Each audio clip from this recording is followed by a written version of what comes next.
इशारा करूँगा तो 3-4 लाइनें हैं। राष्ट्रगाथा के इस चैनल पर आने वाले सभी श्रोताओं को और दर्शकों को मेरा सादर सप्रेम नमस्कार। इस चैनल के माध्यम से लगभग 2 वर्षों से आपके सामने मैं उन अज्ञात क्रांतिवीरों को आपके सामने ला रहा हूँ, वीरांगनाओं को आपके सामने ला रहा हूँ, हर आयु वर्ग के उन महान क्रांतिकारियों को, देशभक्तों को, भारत माँ के सुपुत्र सुपुत्रियों को, जिन्होंने भारत की स्वतंत्रता के लिए अपने आप को निछावर किया, सब कुछ लगा दिया।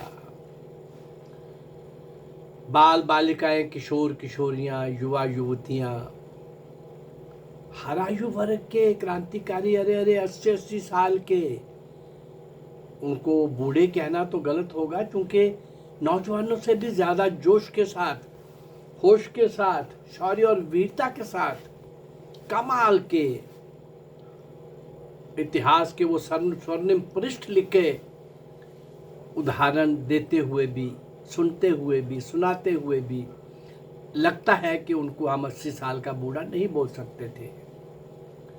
भारत माँ की स्वतंत्रता की बेड़ियां काटने के लिए जो कुछ उन्होंने किया करिश्मेटिक था भाई, आश्चर्यजनक था, कमाल की सारी हदें पार हो गई थी। ऐसे सब लोगों के नाम इतिहास में कहीं भी नहीं आए।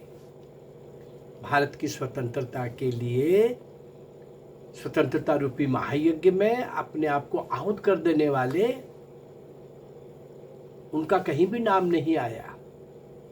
और हमें बताया गया कि आज़ादी नेहरू और गांधी ने लेके दी है, जिन्होंने एक लाठी नहीं खाई, जिनकी जेलें भी वीआईपीज़ थी। चलिए इनके बारे में मैं तथ्य और आंकड़ों के साथ समय समय पर इनकी काली करतूतों को, इनके भारत के लिए इनकी जितनी भी करतूतें हैं, पाप हैं, वो सब मैं आपके सामने समय समय पर रखता रहता हूँ। पर आज उन महान क्रांतिकारियों की श्रृंखला के साथ जो अज्ञात हैं, एक नाम और जोड़ रहा हूँ, श्री किशोरी लाल जी। आज के इस एपिसोड में नाम तो बहुत से आएंगे और सबका योगदान है, लेकिन ये मौन तपस्वी ऐसा व्यक्ति था जो सब कुछ करते हुए बहुत आखिर में जाके ये पकड़े गए, वो भी किसी की गलती के कारण। और उन सब में से सबसे ज़्यादा जो सज़ा मिली वो इनको मिली। तो आइए ज़रा देखते हैं श्री किशोरी लाल। दिल्ली के झंडेवालन बाजार में एक 2 मंजिले मकान पर एक बोर्ड लटका हुआ था, जिस पर लिखा था हिमालयन टॉयलेट्स। स्वाभाविक ही था कि जो कोई भी उस बोर्ड को पढ़ता वह ये अनुमान सहज ही लगा सकता था कि ये कोई प्रसाधन सामग्री का निर्माण होता होगा। इसमें हिमालयन टॉयलेट्स लिखा है तो बात सही भी थी। प्रसाधन सामग्री के इस कारखाने में रात को बमों में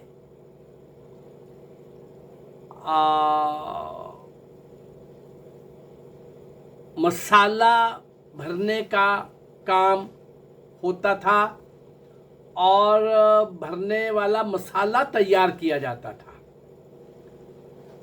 बम के मसाले में पिक्रिक एसिड, गन कॉटन तथा नाइट्रोजन ग्लिसरीन वाली वस्तुएं काफ़ी मात्रा में तैयार की जाती थी रात को। ये सारी चीज़ें बम के अंदर इस्तेमाल होती थी, प्रयोग में आती थी। एक समय तो ऐसा हुआ कि वहाँ 40 पाउंड बम का मसाला तैयार हो चुका था। इस मसाले को भरने के लिए बम के खोल कहाँ तैयार होते थे? कानपुर में। चंद्रशेखर आजाद घूम फिरकर बम के कारखानों का निरीक्षण करते रहते थे। वैसे उन्होंने कानपुर की बम फैक्ट्री का प्रभारी वीरभद्र तिवारी को और दिल्ली की बम फैक्ट्री का प्रभारी कैलाशपति मिश्र को बनाया हुआ था। हाँ, श्री विमल प्रसाद जैन और उनकी पत्नी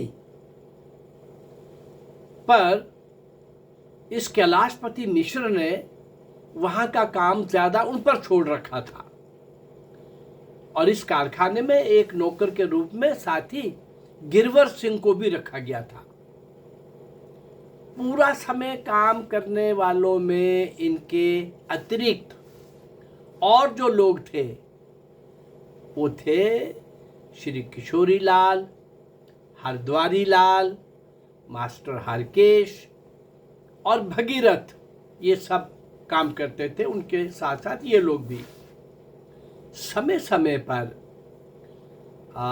भवानी सहाय, भवानी सिंह, प्रोफेसर निगम और मास्टर शैल बिहारी भी काम संभालते थे।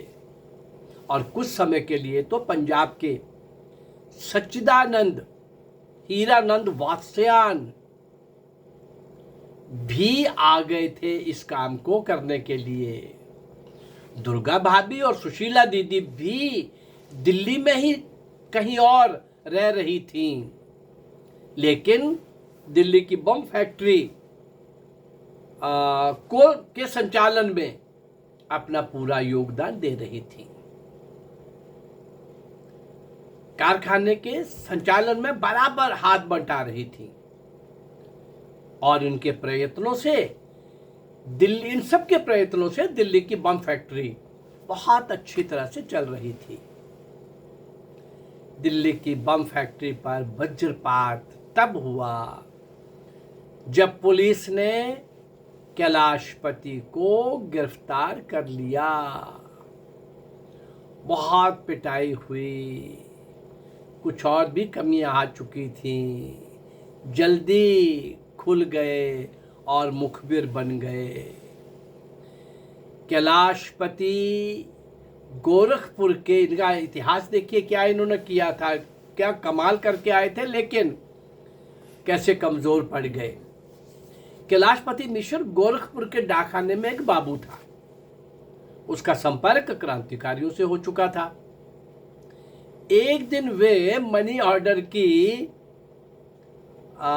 आदि की लगभग 8,000 रुपए की राशि पोस्ट ऑफिस से लेकर फरार हो गए और उसने अपने पिता को 500 रुपया खर्च के लिए दिए और शेष राशि चंद्रशेखर आजाद के सामने रख दी।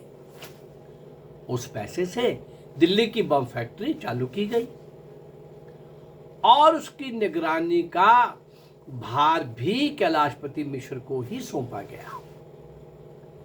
पार्टी में कैलाशपति मिश्र का नाम शीतल प्रसाद था।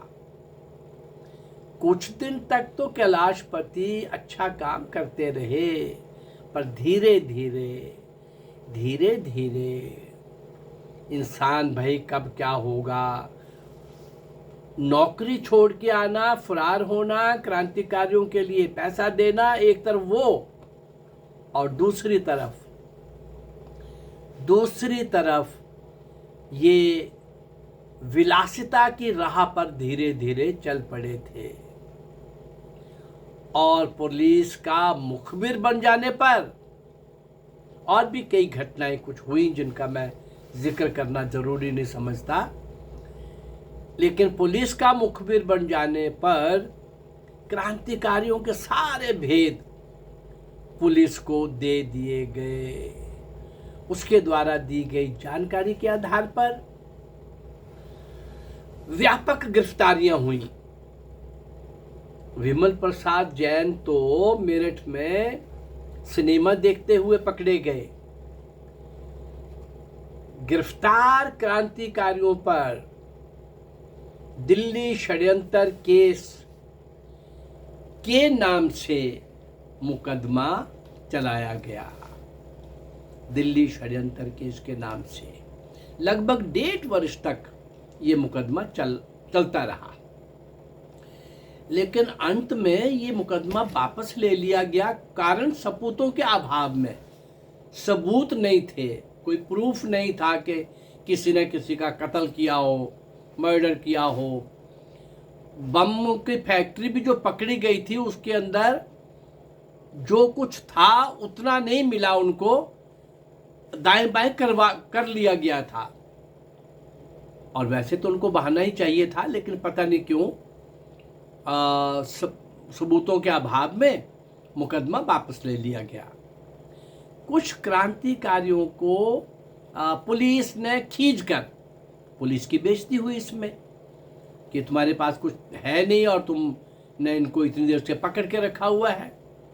उसने खींचकर फिर क्या काम किया कि कुछ क्रांतिकारियों को दूसरे मामलों में फंसा कर सजाएं दिलवा दी, और उसमें जिनकी आज हम चर्चा कर रहे हैं, बाकी सब नामों की चर्चा हो रही थी, पर जिस क्रांतिकारी का, महान क्रांतिकारी का मैं जीवन आपके सामने रख रहा हूँ, उनको आजीवन कारावास का दंड मिला। सबसे बड़ी सजा उनको मिली। इसके बाद इस महान क्रांतिकारी का कुछ भी पता नहीं चला। खतरनाक क्रांतिकारी कहकर इनको काला पानी भेज दिया गया। वहां क्या हुआ, आगे का इनका जीवन, इतिहास मौन है, चुप है। और वैसे भी मैंने कई बार कहा है, काला पानी की सजा भुगत रहे 90% लोग वहां मर खप गए, कहीं नाम नहीं है उनका। ये जब तक भारत में रहे, जितना किया उतना तो मैंने आपके सामने रख दिया। वहां जाने के बाद कितने भयंकर दंड मिलते थे, लेकिन ना इनके वहां पर मृत्यु का कोई समाचार मिलता है, ना होने का समाचार मिलता है, ना गायब होने का समाचार मिलता है। इतिहास मौन है, चुप है, खामोश है। लेकिन इससे कोई फर्क शायद ज़्यादा नहीं पड़ता। जो लोग देश की आज़ादी के लिए काम कर रहे थे, वो अपनी जान हथेली पर रख करके हमेशा ही मान के चलते थे कि ये आताताई अंग्रेज सरकार, इनके सामने हम स्वतंत्रता की बात करेंगे, आज़ादी की बात करेंगे तो ये हमको क्षमा नहीं करेंगे। बोलेंगे तो ज़ुबान काट देंगे, हिलेंगे तो शिक्षों में बंद कर देंगे, उठाएंगे सर तो कलम कर देंगे। कोई भी गोली कभी भी कहीं से भी हमारे लिए आ सकती है। अपना श्राद्ध वगैरह सब कुछ करके निकलते थे। और छोटी आयु के किशोर युवावस्था में पैर रखते ही ऐसे बहुत सारे नौजवानों ने, युवतियों ने भारत माँ की स्वतंत्रता के लिए जिस प्रकार से भारत माँ की स्वतंत्रता की बेड़ियां काटने के लिए जिस प्रकार से अपने आप को कटवा लिया, ख़त्म कर लिया, ऐसे महान क्रांतिकारियों को, क्रांतिवीरों को, नायक और नायिकाओं को मैं आपके सामने ला रहा हूँ, क्योंकि इनको इतिहास में कहीं स्थान नहीं मिला। मेरा लक्ष्य इस माध्यम से, इस संबोधन से उन सबको स्मरण करना, उन सबको श्रद्धा सुमन भेंट करना, उनको श्रद्धांजलि भेंट करना इसलिए भी ज़रूरी है, उनके लिए नहीं, हमारे लिए, कि जो कौम अपने पुरखों को, अपने बुज़ुर्गों को, अपने पूर्वजों को, अपने वीर नायक और नायिकाओं को भूल जाती है, वो कौम दुनिया के नक्शे में कभी भी मिट सकती है। आज बहुत सारे प्रश्न चिन्ह उस समाज पर यहाँ भारत में लगने शुरू हो गए हैं, और वो मजाक का विषय बनना शुरू हो गया है। गद्दार आज भी खुल खेल रहे हैं। गुलामी फिर से हमारे द्वार पर दस्तक दे सकती है इन गद्दारों के कारण। इस संबोधन का मतलब है कि जिन लोगों ने स्वयं की चिंता न करके भारत माँ को अपने आप को सौंप दिया, उनको हम स्मरण रखें और उस समय जिन गद्दारों के कारण हम गुलाम हुए, उन गद्दारों को आज भी पहचानें। मेरा ये प्रयास अज्ञात क्रांतिवीरों को आपके सामने लाने का। अगर आपको अच्छा लग रहा है तो इस चैनल को लाइक करिए, सब्सक्राइब करिए और इसको शेयर करिए। नमस्कार, जय भारत, धन्यवाद।